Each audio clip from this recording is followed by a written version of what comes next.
Yeah. So Can start? Okay. Okay, great. So, welcome everyone to the holy special edition of the Vibe Live, a hexalog.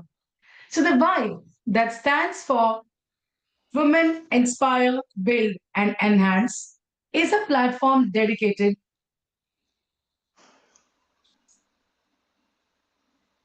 What happened? I'm sorry. It's So, the okay. Vibe that stands for Women Inspire, Build, and Enhance is a platform dedicated to fostering women's excellence. It brings together women doctors from various platforms to share knowledge, leadership experiences, and personal journeys that inspire both growth as well as collaboration. There are four fundamental pillars of the vibe: the physical well being, mental health, financial wisdom, and professional excellence.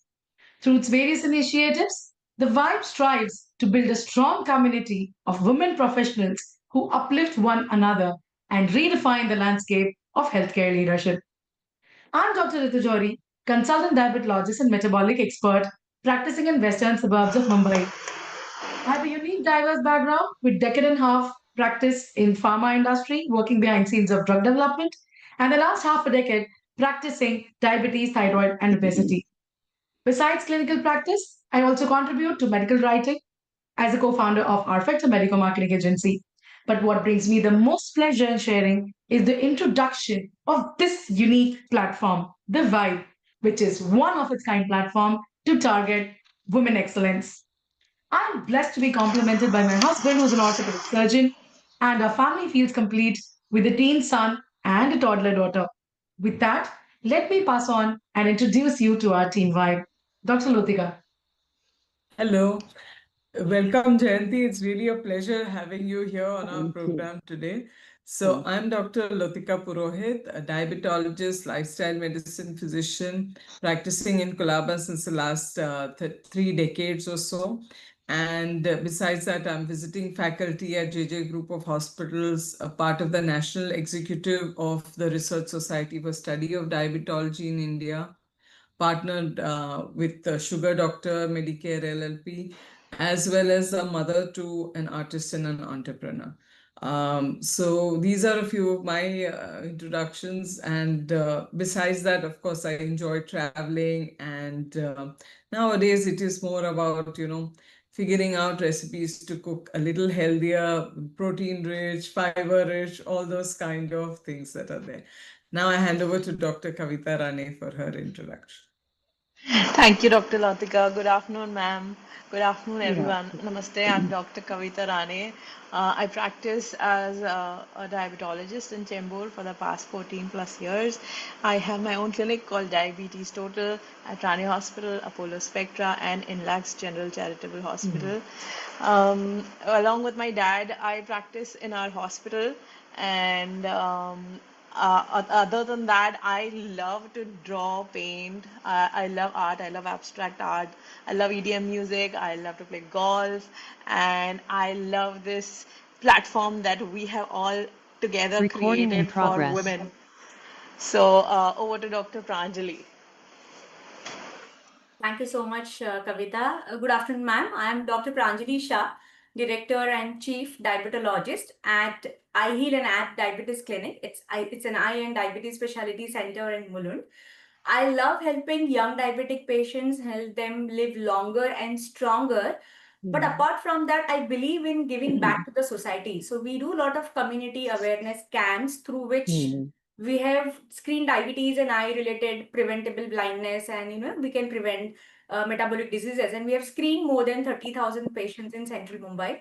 But if you don't find me in my clinic, you will see me on weekends doing farming, playing Oh, with my boys. I was a state level badminton player too, so you will see me on the court.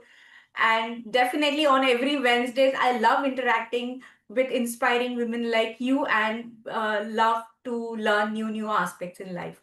awesome. Over to you, Dr. Rukia.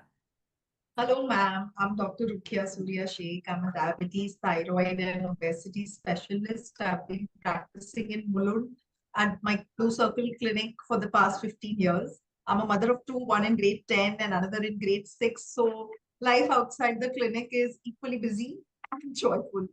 I'm married to a medical oncologist who's a director of medical oncology at Nanavati Max. And so therefore we have these medical conversations, which are often our conversations at the dinner table. And in my free time, what I love is to work out. I enjoy painting recently, and I love playing carom. And what I also love is these meaningful conversations which are filled with laughter. And this are the Wednesdays which I look forward to every time to learn from such inspiring women in medicine to grow together. So, ma'am, thank you so much for being here today. Absolutely, absolutely, my pleasure. And thank you so much for having me. And I'm so amazed by this group. And thanks, Lotika. And I should tell all of you that I am Lotika's classmates, and all of us as classmates are amazed at the energy Lotika has and the kind of work she does, and how much she travels along with her work, and how she manages her time. And she is kind of she's somebody who gets everybody together, you know. So she is the darling of our class, of our class. Let me tell you. Thanks a lot for having me here. Sure. And Yeah. and I didn't know this was meant for women, clinicians and doctors. That's so great. Thank you so Yes, much. that's Thank you so much. yeah. So Absolutely. We completely resonate with you, ma'am. Here too, Yeah. she's our Rani Sahiba. So she is the one who we all adore and we look up to. Yes. So, Yes. and yes, she's the one who holds all of us together. So Yes. she's the Fevicol of our group as Absolutely. Absolutely. Wonderful. Nice. So, ma'am, of course, yes, with great humility, we are so happy that we could have you here. So today's topic is robotics, resilience, and revolution: a woman surgeon's journey to transform breast cancer care. And truly honored to have a distinguished surgeon amongst us. So, if we look at breast cancer, it is one of the most common cancers among Indian women, with a rising incidence, particularly in those who are young, less than 45. And often this presents a decade earlier if you compare it with the Western countries, Correct. frequently with almost 30 to 40%, which are diagnosed in almost advanced stages. Here today is a woman leader amongst us, a distinguished oncologist, surgical oncologist, with an expertise in breast cancer and a mastery in robotic solutions. Welcome to the Vibe Live Hexalog with Dr. Jayanti Sumsi. Thank you so With much for your having me. with your permission, ma'am, I would also like to say a few words about you for our audience. Dr. Jayanti is a renowned breast surgeon and oncologist, currently serving as the lead surgeon at the Apollo Hospitals, Bangalore. With almost 20 years of experience and more than 8,300 surgeries under her belt, she's a pioneer in robotic breast surgery in India. Dr. Tumsi is also known for her work in breast oncology, having performed over 3,500 breast operations, and a very warm and huge dedication to awareness programs, educating over 6.2 lakh women, you heard me right, across India and other countries. She's also the recipient of the Stay Fit Power Woman Award by the Art of Living. Her expertise includes breast conservation, oncoplasty surgery, sentinel node biopsy, and nipple or skin sparing mastectomies. She's in fact also known as the first surgeon in India to perform the RNSM with T-loop assisted breast reconstruction. So, with that, welcome, ma'am, to this episode of Vibe Live. And just a quick sentence: how did you feel when you got the invitation to be on the Vibe Live Hexalog? Well, it was amazing when Lotika called me. There's no way I could refuse Lotika. And I think I was also in a hurry when she called. I did not get the details of what this program is about, but she called me and I said yes. There was no question of anything otherwise. And I'm so pleased to be here today after understanding that this is such a vibrant group of such, such established women and such women of substance. It's really indeed my pleasure to be a part of it today. Thank you. Thank you for the invite. Thank you. Thank you so much, ma'am. So without further ado, we will start the first segment with Dr. Kavita. All right. Thank you, Dr. Ritu. Good afternoon, ma'am. So, for our first segment, it's called The Calling, choosing to restore, not just remove. You, Dr. Jayanti, are the doyen in robotic breast surgery and a pioneer in reconstruction. So, this segment explores the making of the surgeon behind the mission. So my first question to you, ma'am, is breast oncology is both technically demanding and emotionally profound. Yes. What drew you to this field, and what has sustained your commitment across more than 8,300 surgeries? Well, I think breast surgery chose me as much as I chose breast surgery. I think so. Well, to give you a little background, I'm born, brought up in Mumbai. I studied in Mumbai and I got married and I came to Bangalore. And when I took up surgery in Mumbai, there were not many girls taking up. And Bangalore was not Bangalore as it is today. Today, it's an extremely vibrant city. It is a very multicultural, and it's a global place, I would say, because of the IT sector. It's completely transformed. But when I came to Bangalore, it wasn't so. It was still a very orthodox kind of a setting, and a female being a surgeon was something unheard of. And I was not even a localite. I was very thin, I was very puny, and a female and a surgeon in Bangalore. I didn't even know the language properly, though Kannada is my mother tongue. But since I grew up in Bombay, I couldn't speak it well, leave alone. And in Bangalore, there are also Tamil and Telugu and Malayalam, and I cannot differentiate one from the other even now. So it was very challenging. The other surgeons was condescendingly looked down upon me, like, "Oh, are you going to do a surgery or something like that?" But but surgery has always been my passion from ever since we started our clinical posting since in MBBS. I knew I wanted to do surgery. I always would hang around in the wards behind the surgeons, and I would be in awe of what they did. And so surgery was certainly what I enjoyed, and it didn't matter to me if somebody looked down upon me when I came to Bangalore. But being a female surgeon surprisingly became my USP. Bangalore, the orthodox that it was, women with problems in the breast would hesitate to go to a male surgeon, and they would rather suffer but not go to a male surgeon. And when they got to know that now they have option of being seen by a women surgeon, then my practice started growing. And it grew so much that I would get patients from neighboring states as well, because they all wanted to come to a female surgeon. Well, I was practicing as a general surgeon to begin with, but I realized that I'm doing so many breast cases. I got myself trained in breast surgery. I went back to Tata Memorial. I got myself trained. And ironically, when I was 29 years of age, I myself was diagnosed with breast cancer. That was a game changer for me. And this was in Bangalore, and my daughter was just 3 years old. And the maternal instincts are so strong, as I'm sure all of you relate to it. You all introduced yourselves as mother. That's our big identity. For me, there was no chance of giving up. And I still remember very, very clearly one of my very close friends who was a pathologist. She told me that, Jayanti, your husband may find another wife, but your daughter will never find another mother. So you have no choice. You got to go through chemotherapy, etc. It was hard.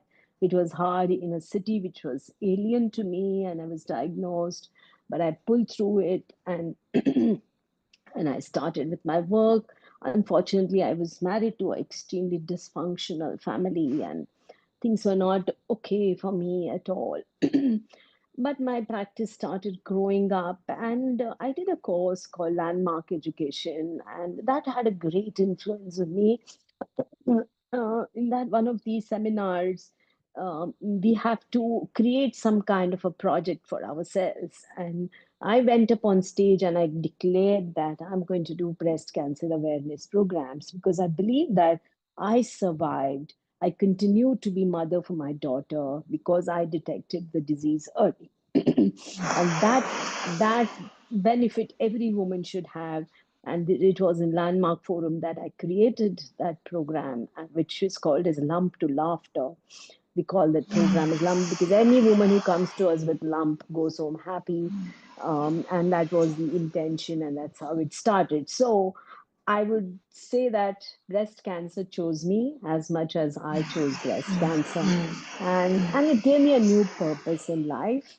And well, that's how my story began.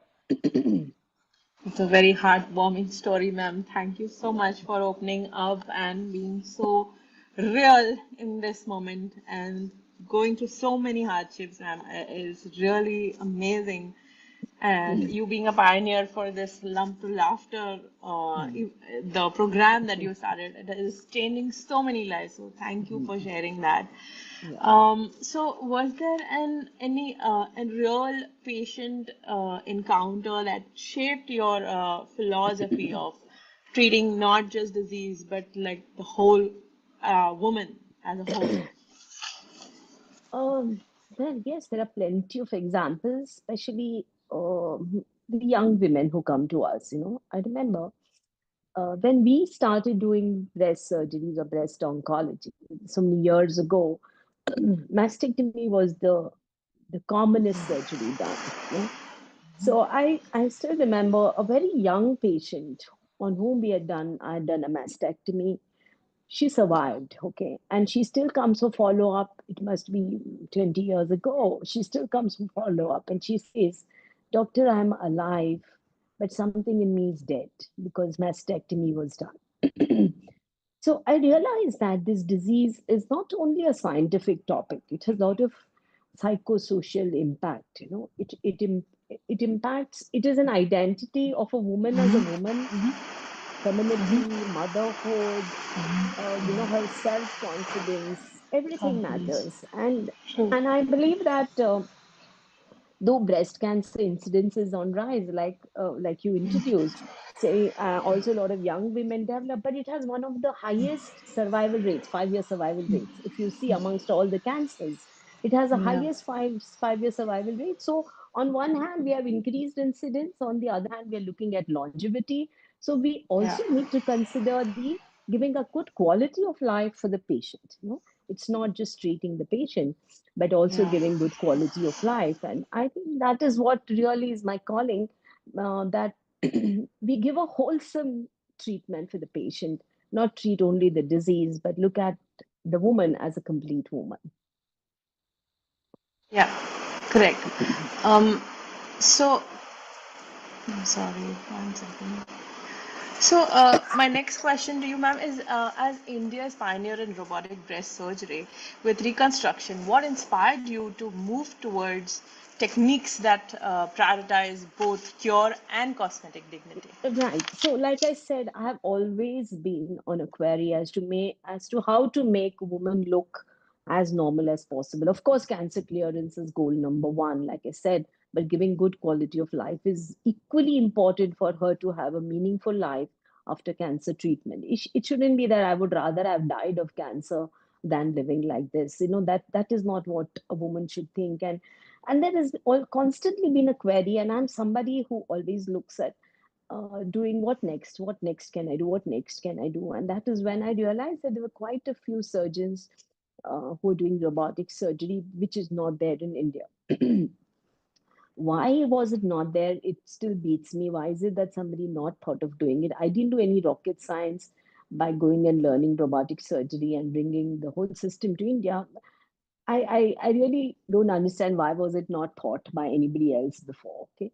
Anyway, besides that point, I realized that there were some surgeons who were doing it. It's a long learning curve doing robotic surgery.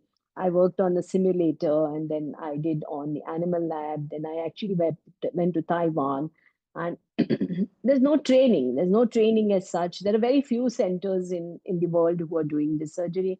There was no training. I just observed a surgery being performed. And I realized that in Taiwan or in Korea, the women are very tiny, and the breast size is very small. So their circumstances and our circumstances are completely different. And we need what is called as a gel port. We didn't even have in India at that time. So when I went to Taiwan to whatever to observe the one surgery, I bought 6 ports from there and I came to India because otherwise I would never have started. And I remember the first case I did, there was nobody to handhold. I just told this surgeon in in Taiwan that please be on a video call if I require while I'm doing a surgery. That's all it was. And we did perform the surgery, which took about 8 hours, and it was very, very frustrating. I was thinking, chalo, abhi open karke khatam kar dete hai kissa, but it was a game of patience. Now I think we're getting better, and we can do it in less than 2 hours of time. So we have to. I really feel that we can't just imitate what happens in the West or what happens in the developed countries because our circumstances are completely different. I realize that the women in India have large breasts.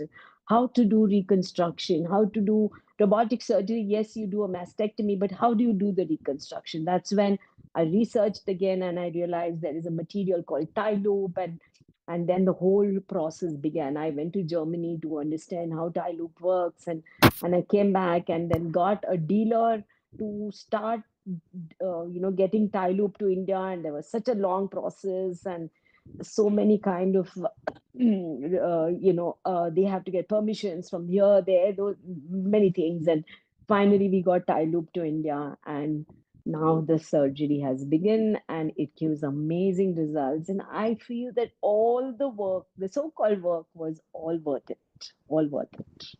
Now when I see women going home happy, in fact just 2 weeks ago we did surgery on a 26-year-old doctor, a Nigerian, who came to us for treatment. She had triple negative breast cancer, BRCA positive.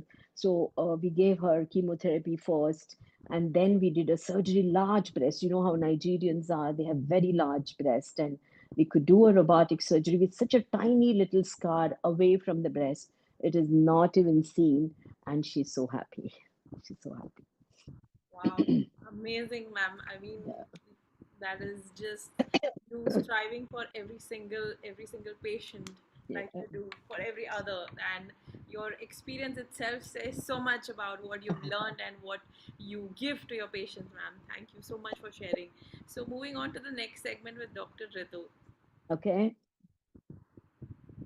Thank you so much, Dr. Kavita. And ma'am, it's truly heart touching to hear your story and all the words behind it. And we move on to the next one where we talk about innovation with empathy, precision that preserves identity.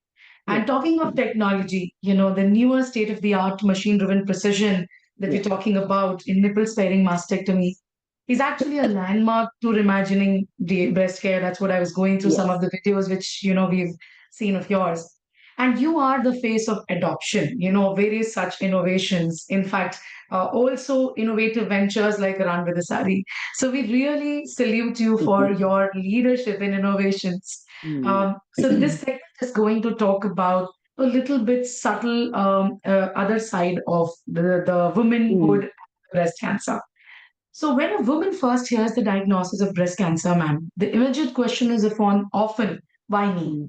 Yes. And that is a very difficult moment filled with emotion, sadness. So, my question is in two parts. One is, how do you navigate that moment, clinically, emotionally? And then, of course, breaking this difficult news, you still have to give up clarity. You still have to hold compassion. These are two things that, you need to balance and tell them. So, how has your communication approach evolved over the years? Well, that's a fantastic question. And I would say, unfortunately, in India, medical schools do not teach this. It has never been taught to us how to break the bad news and how to deal with it. I think we all learn by practicing and with experience. When we declare the diagnosis of breast cancer, it is shocking, undoubtedly. And even now, people think cancer is the end of the road, and that's the end. And each woman is different, each woman takes time. And I realize that unless the woman breaks down and cries in my OPD, I know that it hasn't sunk into her mind. Once she cries, I know that she has understood, and then we can go to the next step. There are some women who are in complete denial. They're laughing and they're just, or they're numb. Those patients are far more difficult, and we have to probe them to understand what they're feeling. Please tell me what are you going through? What is it? Please ask me questions and things like that. But this why me, when a woman asks why me, I initially would think that you have to give a scientific answer as to the genetics, the risk factors, etc. But that is not what she's asking. Why me is she's asking whether I'm going to be okay. Why me? How did it happen? And first thing that we need to tell them, it is not your fault. And I always tell women, the biggest risk factor for breast cancer is being a woman, which we can't help, right? Not in our control. So we can't help. It is not your fault. It is not your lifestyle. It is not. And some women who haven't breastfed, they feel extremely guilty. I didn't breastfeed, and that's why I got cancer. Well, when women who breastfeed do get cancer, I mean, I'm a big promoter of breastfeeding. But the most important thing to tell them is it's not your fault, and we can navigate through. And then slowly you understand how fast you can grow and go and tell them the details. And yes, we empathy is extremely important to understand their feelings. And most of the time, it is the children. That I need to be, want to continue to be a mother, and that's the biggest concern they have. And when they come to your OPD, also understand the family dynamics, whether there is support from the family or not. Or how is it? We get to understand that. But eventually, every woman comes to terms, and you'll be amazed at the courage that they show. There are a lot of families who come to us saying, please don't tell this to my mother. Please don't tell the diagnosis to my mother. You just do the surgery. But I differ. I really think that when we give a treatment, we should make the woman understand what we are doing to her body. And without her permission, without her understanding, it would be inappropriate to do, is what I strongly believe. And I counsel the family that your mother is far stronger than you think. And when you tell them, yes, everybody breaks down, why me happens, and then they deny, and then finally they come to acceptance. And when they come to acceptance, then their cooperation is much, much higher. And all this doesn't happen over the period of time. Just overnight. It happens over a period of time with experience. Yes, absolutely brilliantly answered by you that, women are filled with guilt. The mom guilt, the career guilt, everything there is guilt, and everywhere it is, I am the only one responsible for anything that goes wrong. So the moment it is about, the diagnosis also, it has to be her fault. Or rather, diagnosis in anybody else also, it is her fault. Yes. And I think I really like the fact that you said that, we have to read between the lines, because the why me doesn't really mean the genetics part, but it actually means that, they want to be heard and, made to understand that they did not have absolute control on this. It's brilliant. In line with this same, my next question is that body image and femininity are deeply personal concerns. When you look at your curves, when you look at your body, you have a certain amount of expectation and respect. So when you're talking about reconstruction in these women, or breast surgery, removal, about their mastectomies, how do you counsel them while helping them reclaim their confidence and identity? Yeah, so you'll be very surprised if I tell you that I always explain to them that there are two parts of surgery. One is removal of the cancer, and second is reconstruction. Removal of the cancer, you don't have a choice. Reconstruction, you have a choice. All right, this is what I tell them. And there are different kinds of reconstructions that we do. It may be oncoplastic surgeries, it may be flap reconstructions, autologous reconstructions, it may be implant reconstructions. And there may be a 85-year-old lady who may think that I don't want my breast to be removed. Or there may be a 26-year-old who would say that just remove my breast, I don't care. So it is none of it is right or wrong. It is the personal choice of the patient, And I always tell them that I will tell you what are the options, you choose. And then together we make a decision. This is what I tell them. So and I always tell them that reconstruction is not at the cost of cancer clearance. Cancer clearance is goal number one. But if we can do reconstruction in the same sitting, why not? And I've seen this in India that if we do the reconstruction in the same sitting, it will happen because woman will never come for another surgery. She will never come. She'll never come back for another surgery. So I prefer doing a primary reconstruction when we do a breast cancer surgery. And I'll tell you, we have also a breast cancer survivors group, right? Which is called as STHREE, STHREE, which stands for Support to Heal, Restore, Empower, and Energize. So every new patient who comes to our OPD is connected with one of the ladies who has completed her breast cancer treatment. Very nice. And we match them with the age, they may language or their the kind of work that they do, and we match and we share one of these numbers. And these women are so vibrant. You should see, so amazing. They're so out there to help another woman.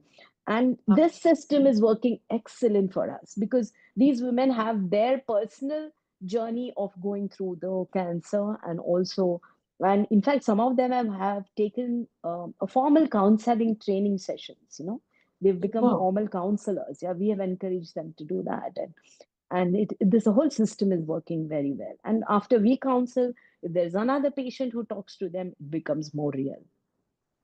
Absolutely. I think, because they've gone through the entire thing altogether. So, when they talk, it is much more relatable for the patients and a lot of motivation as well for them to tide through these situations. Wonderful. Brilliant. So the last question from my side now.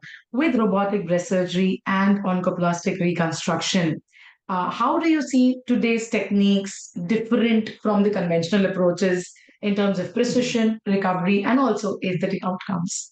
Yes. So absolutely brilliant. And I would say that we need to imbibe technology into our practice. We can't say that I don't understand technology because we are doctors. Okay, we can't say that anymore.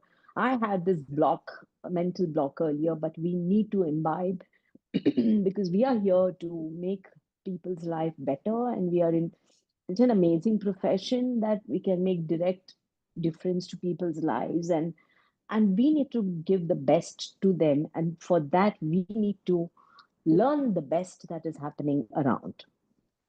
So with this thought in mind, I think robotic is an excellent tool in doing this. Why I would say, because it's a very tiny incision, maybe 3.5 centimeters, which is away from the breast. It is hidden in her bra line. She can wear a deep neck, she can wear sleeveless, she can wear off shoulder, she can wear anything. The scar will not be seen. The skin nipple is left intact. The muscle within is left intact. Only the breast between these two is, we introduce the robotic instruments through this 3.5 centimeter incision, and it gives us 10 times magnification. And the endorest, which is there, it can move 1.5 times more than what we move our wrist. So we can reach any quadrant of the breast, any size of the breast. And not only that, even the sensation of the breast can be restored. When we do reconstruction, otherwise there is a loss of sensation. It is also so the sensation is also kept intact after doing the surgery. And we have seen patients being very happy with it. Wonderful. I think definitely it sounds miraculous when you talk about the access, the minimal blood loss, and the small scar which is hidden. So aesthetically Absolutely. also the woman is absolutely Yes, happy. You're saying even so it's almost near normal when you're saying even the sensation is absolutely. getting restored. Yes, Wonderful. yes. That's really Yeah. miraculous. Thank you And so much. of course, like you said, no blood loss. So when next Yeah. day we discharge the patient, there is no pain. They get back to work, and Bangalore is full of IT people, and we Yes. encourage them to work from home. So they continue to work from home from day 3, and that's so amazing. Feet. Wonderful. So I think that is the fastest recovery I may have ever heard in Yes, terms of any surgery, and that too when we talk of cancer. I think cancer the surgery. more best part is that you tell the person that he's back on onto his feet and working, which Yeah. is such a strong encouraging factor. So I think that is a very educational lesson even for all of us. Thank you so much for sharing that. Yeah. So with that, I would pass on the baton to Dr. Pranjali for her next Mm. segment. Thank you, Perfect. Ritu. It's really lovely and inspiring listening to you, ma'am. And next segment is very close to my heart. It is about Mhm. healing beyond the hospital. Okay. And I'm listening to you, and then we came to know that education has been one of your prime focus area. Yes. And one more good news which I listened from you, I got from you that I am also a landmark graduate. And Oh. recently I've just declared my possibility. And now I'm so happy because now I'm getting direct answers to my problems. So my first question was, you have educated over 6.2 lakh women across India and globally. Yeah. So in that, the question was, what compelled you to transform awareness into large scale movement? So answer is landmark. But I want to ask you how you have done it and how have you started this a big moment.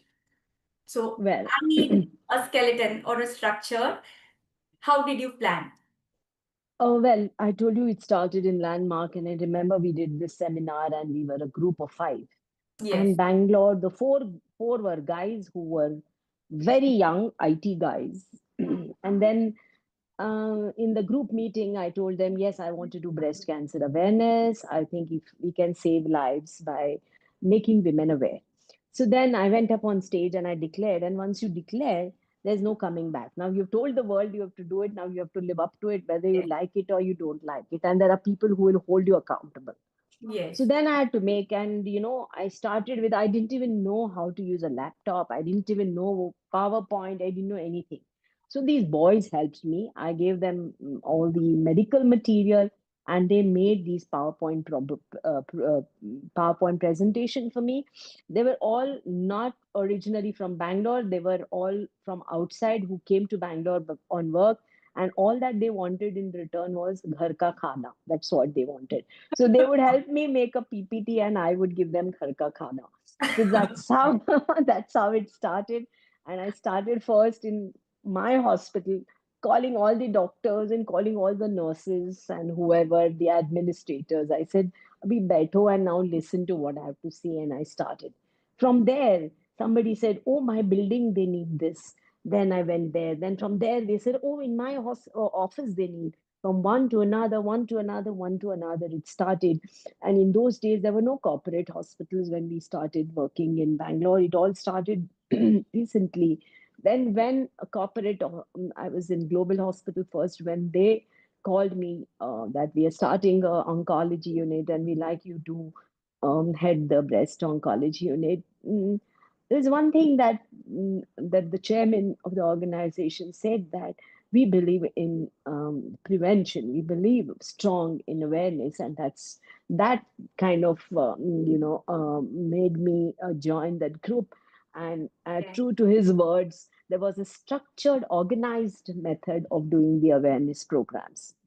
In Love. fact, we did one of the largest self-awareness program, a self-examination program for breast cancer awareness.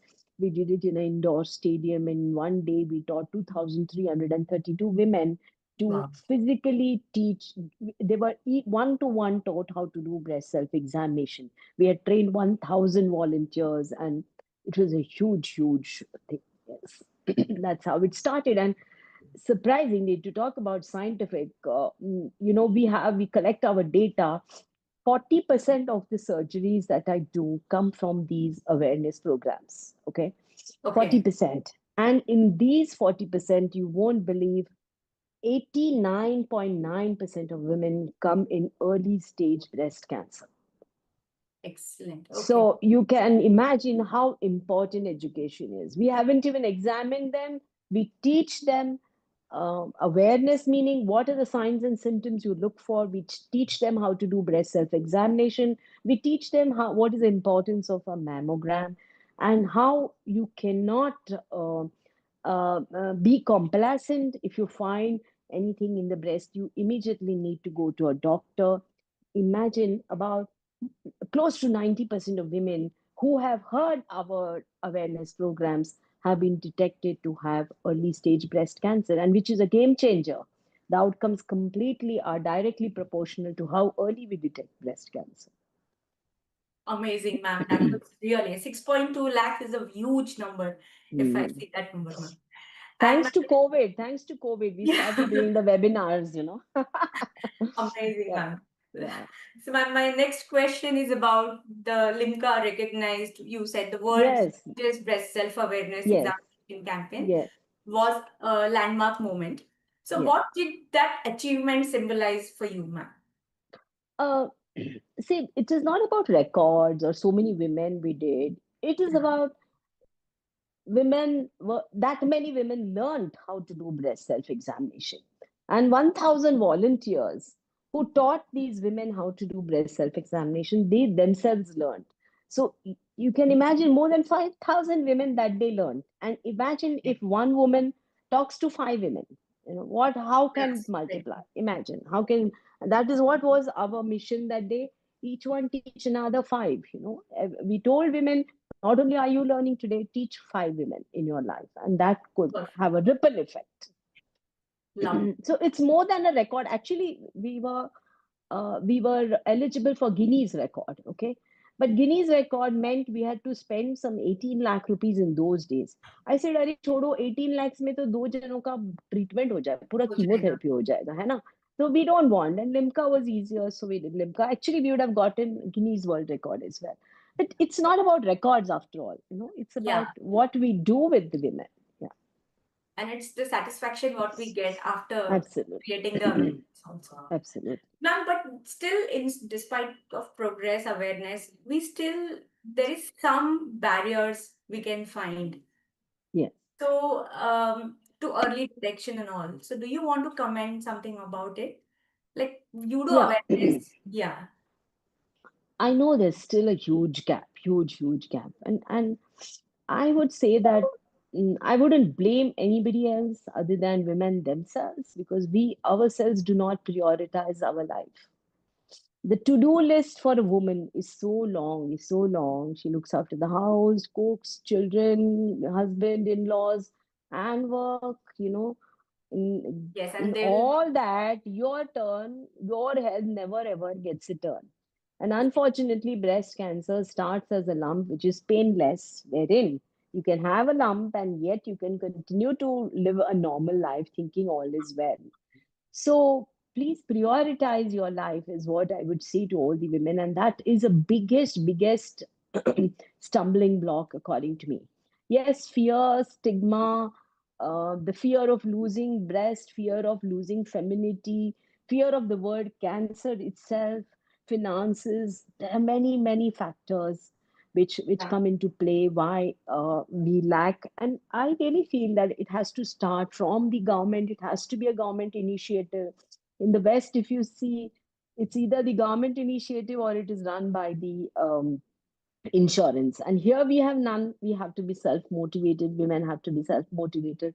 And I feel that early detection is in our control. And that's why I'm very passionate about doing the awareness programs. Excellent, ma'am. So, ma'am, I would like to request one thing. Maybe you can share some video. Maybe 5 of us, we can start in our routine clinic practice. You can share it with Lotika or on the platform so that awareness for our diabetes patients Absolutely. in the clinic itself.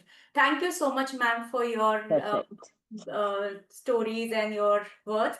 Now over to you, Dr. Rukia, for the next segment. Thank you so much. Thank you. Ma'am, it's been so wonderful hearing you all through, how an incident which motivates you and it changes your life, and then you are happen to touch so many people's lives in such a beautiful way that is. So my segment is talking about the diagnosis to the dignity, the emotional arc of the journey. Yes. And now we know how mental health is recognized as the true wealth. And besides, women are known to hold this high emotional intelligence. So, how do you combine these virtues in restoring confidence and not just health? Like not just treating them in the operation theaters, but also giving them confidence when they are going through this journey. So, your book is Lump After captures emotional journeys of your patients. So, Yeah. what inspired you to share the stories of the patients? So, can you tell us about the book and the Yeah, inspiration? yes, that's a very amazing story. First of all, when I realized that in our unit, when we are giving chemotherapy, there is a woman who is lying on the bed, and in the next bed there is another woman who is going to come for next chemotherapy at the same time when she comes, and they become friends. They Mm, become friends, and they had formed their own WhatsApp group, and they were exchanging their thoughts as how I dealt with nausea, how I dealt with fatigue, and things like that. So then I thought, why not formalize a group, make a group. And that's how our support group called as Three, which I said happened. Then one of my friends, when she was traveling, when the two of my friends, when they were traveling to some place in the airport, they picked up a book which was meant to be breast cancer awareness, and they saw the book, and the book had so much medical jargon in it. I mean, who will read this kind of a book? A layperson. Why would somebody read something like a textbook? So I got a call from the airport saying, Jayanti, you have to write a book. I said, how can I write a book? I'm not a writer. And I thought it was a very preposterous idea. And I said, no. And then it was two of my friends who insisted that I should write a book. And that's how I started. And I thought that we are doing so many different ways of increasing awareness. I think saying the same thing as a story can again interest some more people. So that's how the journey of writing the book began. It was basically all the stories in the book are the real time stories of our patients, which has been written in that. And I think in a form of story, it also touches a lot of people. So that's the reason why I thought, and I, we are already in the third edition now. We're already in the third edition. okay. I think that why me becomes easier to accept when you have seen other people going Other through people. the journey. Yes, yes, So it's yes. just that you may know one relative, one known friend who's going, and sometimes patients also, feel I don't want to go to that with that question. Will I be? It's such a silly question, or they just Google or Chat GPT or Yes. do things like that. So when they read other people's journey, they find it inspiring also that okay, I'm not the only one going through this, Correct. and it is normal to feel what I'm feeling. Exactly. Yeah. Exactly. So, ma'am, you handle these emotional situations daily. And it's seeing my husband, who's a medical oncologist, I know these Hmm. are emotionally draining Yes, fields. Yes. it So, is. how do you safeguard your own mental and emotional well being? Well, that's a very good question. And our Saturday OPDs are so busy. We see more than 60, 70 OPDs. And, end of Saturday, I don't even want to talk. I don't even want to talk. I So, understand that. but the thing is, again, I will give credit to Landmark Education. There is one concept which I learned, which is called as commitment and attachment. Okay, these are two different terms, commitment and attachment. So I feel that we need to be committed to our patients. We need to be committed.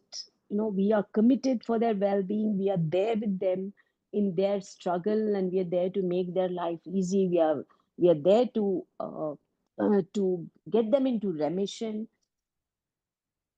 But we also need to understand our boundaries. We need to understand that this is my role. I'm not a I truly believe I'm just a means for healing. I'm not healing. I'm neither healing nor am I not healing. I'm just a means, I think. And when I understand this, I know that I need to get detached now. I cannot get emotionally so involved that I become paralyzed, though my commitment still stays. So I think commitment and attachment, we need to understand the distinguish between these two to make to safeguard our sanity. And Right. your husband's a medical oncologist, you said, but let me tell you, amongst all the oncologists, we are the happiest ones because we have the best outcomes. Okay, so we have a lot of success stories, and that's what keeps us going. Yes, but not so successful stories as well, which hurts, but we can't carry every hurt home. We can't carry every hurt home. Right. So, ma'am, your patients influenced, how have they influenced your learnings about courage, vulnerability, and Yes, strength? They have yes. changed. Oh, 100%. And I'll tell you, it's unbelievable how courageous women are. They may look like simpletons. They may look like somebody who's not gone out of the house and her world has been just within her house, kitchen, and her children, but you have no idea what they can do. And you should see the way they do it in our survivor group meetings. We do every October a meeting, and we have the sari run. We started this pink sari run where that again there is a story why sari run, because a lot of women think that to remain fit, I'm a big fitness freak, I run myself and I promote fitness, and I believe that a woman goes through a lot of issues, not only physical, mental issues, because of dealing with multiple things, and to keep our sanity, fitness is the easiest way, I feel. Having gone through a lot myself, I believe that when I started taking fitness seriously, my mind started becoming calmer. So that's when I started these runs and sari run, because women think that for fitness I have to wear those sexy clothes, I have to go to expensive gyms, etc., etc. You have to do none of it. You can walk, you can run, you can do even with the sari that you wear or whatever you want to wear. So we do this pink sari run every October, and the numbers are only growing. The numbers are Yeah, only growing join every. here for the Pink Sari run. You should join. You guys should join. Next time I invite you, please do Yeah, join. And all these survivors come, and they all buy a new sari every year, and they come so dressed up. You should see. It's more like a fashion show, yeah. than a It's run. such a It's pride so moment fun. for them that they are a Yes, survivor. So they yes. want to, wear that badge on them. It's, Correct. It's a that yes, celebration time for them. it's a It's a celebration. celebration. Yeah, Absolutely, absolutely. yeah. So, ma'am, when you reflect on your journey, what does restoring this wholeness truly Hmm. mean to you? I feel that we are restoring not only the body of the woman, but her dignity, and what she thinks about herself, her confidence. If a woman is confident, she's unstoppable, is what I really think. And we are giving her that confidence. And trust you me when I say that every woman who's gone through breast cancer and has been a survivor today comes and tells it has been like having a second life. She is a completely new human being and a far better human being than what she earlier was. And she says that because of this, my children became more responsible because there was a calamity in the house. Children became more responsible. The way her relatives look at her has changed. And how she's treated in workplace has changed, and she herself, because she herself has changed. Yeah. So it's a wholesome treatment is what I think, and giving that dignity and confidence is what I think is the main thing of Wow. wholesome treatment. Yeah. That is so beautiful, ma'am. When you're able to give that back to the woman who was just feeling so losing a breast is always such a,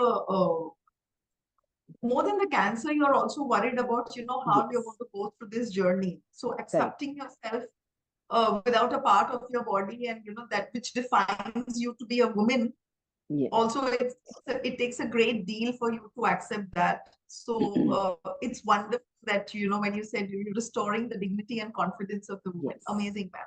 Over to you.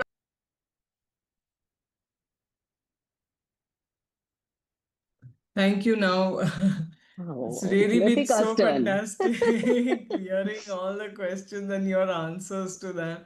Hmm. So now we come to the next segment, which is the audience ask. These are questions which are asked by our audience.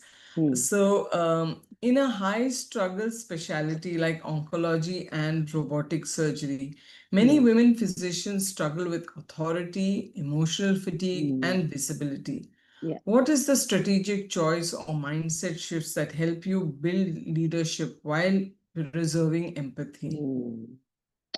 I agree. Women still face, they are looked down upon by men, and I'm sure it happens in in all the cities, however forward-looking they are. And um, I also have gone through that. I have gone through that. In fact, when I joined surgery, the first day of my posting, my boss tells me, "Why did you take up surgery? You wasted a seat." This is what he told me. Okay. But I was so naive, I think. I was so young. I didn't realize. I just wanted to do what I like to do. And authority, yes, but if we are self-confident, if we are sure of what we are doing, I don't think we need any validation from anybody. We seek for validation when we don't validate ourselves. And it comes over a period of time. It's not easy. I know it's not easy. When the whole world is saying something, you question yourself. You question yourself. And I have gone through this multiple number of times, multiple number of times. But and I would definitely say that follow your heart and and do what, however difficult, do what is right. Don't take any shortcuts, is what I would say. And and for me, I feel that breaking your own barriers, doing something more is the biggest. I think it can cure the fatigue. I feel that's what I think.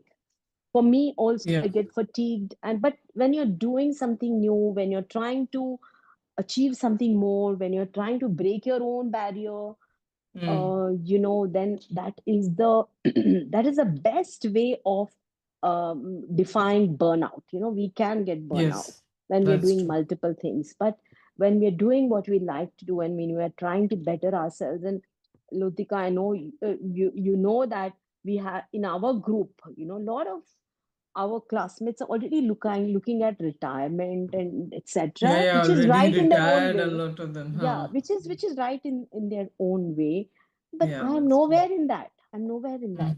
That's true. I feel I still there Me is so much neither. more that I can do. And if we True. have that, then what others think of you don't matter. Yeah, Doesn't matter. that is very true, very true. So, Jayanti, what is the advice you would give to women who today, young women who would choose to do surgery or to follow a surgical field? What would your pearls of wisdom be for them? Yeah, I would say that if you like to do surgery, you should do. And it should be a calling, okay? Try working in all the different departments. I know now the medical education is completely changed than when you and me studied, Lotika. Things are very Yeah, different now. But rather than thinking whether I will get patients or not, whether I can make money or not, whether I can buy a big car, whether I can travel, it doesn't matter. yeah, You need to find your own liking to one particular subject, and that true. is what that is Hmm. what will make work not work, but it is more like fun, it's more Yeah, like that fun. that Yeah. that's right. That I suppose But it's it's a the lot of hard passion work. that Yes. yeah, But it's it's a a lot of lot of hard work a and lot of yeah. physical work as well. But Mm, if you're mentally ready, physical work is so easy. true. Very true. Okay, so now we come to the rapid fire, which is called the pulse of life. And so we Hmm. switch gears from essay type of questions to short one Okay. word or one sentence answers. Okay. And this is like our signature white pulse. Just give me a minute, please. Can Yeah, you give me sure, a minute? Just sure, sure. 1 minute.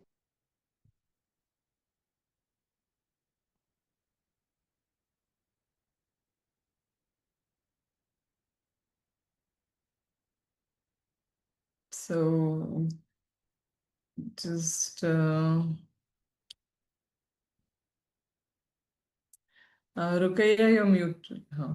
Yeah, I'm okay. I'm okay now. Please, Okay, let's so go ahead. now, Yeah. so we start with the first question. Robotics, is it precision or empowerment? I would say it is empowerment through precision. Okay, interesting. So the next question is, early detection begins with? With awareness and taking action over it. Taking Okay. action. Well, Yes. that's very nice. Just being aware is not enough. Taking action is important. Yeah. Okay. So then a quality every best surgeon must have. I think skills we all can learn, but empathy, the person that you are, makes a huge difference. Yes. So then what is your way to beat stress? Movies, music, or friends gang up? Oh, all of it. All of it. All of it. I have a whole lot of friends, a whole lot of friends. Yeah. Yeah. So then women supporting women, what is one word you would say? Oh, wow. That is strength. I think that's strength. And it is like ek aur ek 11, It is. Northern Lights or OT Lights? Your ultimate kick. Oh, wow. Well. I love this question. Both. For every day it's OT lights, and once a year it's Northern Lights.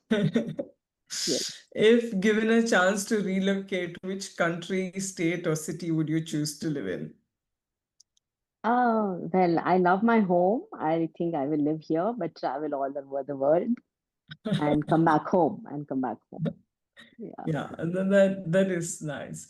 Then legacy. How would you like to be remembered? Mm, I would like to be remembered as a surgeon who um, who made a difference in a woman's life by restoring her dignity and confidence and also healing her from breast cancer. Wow, that's so nice. Yeah, that is really nice. So we end our Pulse of Life. I now hand over to Dr. Pranjali for the closing. Thank you so much, Dr. Lutika. Closing remarks, yeah. So thank you so much, Dr. Jayanti, for sharing your inspiring journey and for transforming lives through innovation and care. So before we close, we would like to have from each one of us what is our takeaways or message. So my message or my biggest learning today is I need to take action on my possibility, what which I have declared. So that is yet to start. So that is my first learning lesson. And second thing is commitment and attachment. So that is another learning point which I would always remember. Yes. Over to you, Rukia. Yes, commitment and attachment, these are two different things, and we should be committed to our work, but also know our boundaries and have the attachment accordingly. What I really love is the restoring dignity and confidence. So it may not be as big as being a surgeon or dealing with that, but even when I'm treating a patient with diabetes, instead of it's very easy to sit on the other side and say, oh, you're not eating well, and see that's why your sugars are very high, and whether it goes back with that guilt that, oh, my doctor didn't feel happy because I didn't go back with good reports. So I think, whenever they come back, you just need to put in some confidence that, yes, you can do better. And, that would take a long way. Yes. Ritu? Yeah. Ritu? Okay, so mine is to give the best to your patients, you must learn the best techniques. I thought this was very powerful because I know when we are all sitting in front of the patient, you want to give your best, but you have to take the time to research and know what is the best in today's time to be able to tell them. Yeah, so that is very powerful. Of course, all the other attachment, commitment, that is also there, and how to get over your obstacles. All these things are very, very powerful. Who's next? I think Dr. Ritu? Ritu. So I think wonderful. I'm just thinking that all of these points that I put together have gone. But I would happily say that what touched me the most, Dr. Jayanti, is the fact when you shared your story and you also did mention that there were other challenges, so just having the diagnosis doesn't really mean that things, I mean, being a victim, it sounds easy, but then, it's always difficult to go through the circumstances, especially when you have maybe not the family support that you would dream of or are as shown in our Bollywood movies. But I would like to speak that up, that you continued your focus, you had a persuasion, you wanted your work to grow. And I think that, plus your commitment towards your own daughter, that this is what I have to fight for my daughter, and I'm actually getting goosebumps while I'm speaking this, trust me, that this is what should keep us going. And I think as women, we are blessed with emotional intelligence, we are Yeah. blessed with empathy, so we should make the most use of it, first to skill upgrade ourselves, and then also to motivate other women to be the strength that we are. I'll just add over here, Jayanti is also a proud grandmom. Yes. Oh, Super. that's Yeah. lovely. That's So, super. Super. Yeah. Long way. Yeah. True, true. So Um, thank you Kavita. so much for Dr. having me. Kavita, And your Kavita, yes. I Kavita. just have to say one thing. What I learned from ma'am today. Sorry to interrupt you. First thing, I just want to say what you said. We seek external validation when we don't validate our own ideas. I truly resonate with what you said, and ma'am, what you have been through is uh, anything less than it deserves an award, a bravery award, because it is courage that took you through it all by yourself. You have done it all by yourself. So amazing. Kudos to what you did. And thank you for Yeah. inspiring us through this talk with us today. Go ahead, ma'am. Yes, ma'am. thank you, all of you. Thank you, all of you, for creating this So platform, first at of the all. count of three, we'll be doing Be the Vibe. Jayanti, if Yeah, you so can put your Okay. hands. Okay. Yeah. So, Okay. ma'am, you were talking something, and Yeah. then Yes, I yes. said Yeah. thank you very much for creating this platform. It is so amazing. And please let me know when is the next session. I will also spread it in my groups, and I'm sure Okay. there will be a lot of women who would love to listen to each other's stories. And we need to build each other. And women standing for another Yeah. woman is strength. So our next session is on next Wednesday, that is the 11th, and we have the International Diabetes Federation president-elect who's coming. So yeah, I will Wonderful. definitely share the link with you. Yes.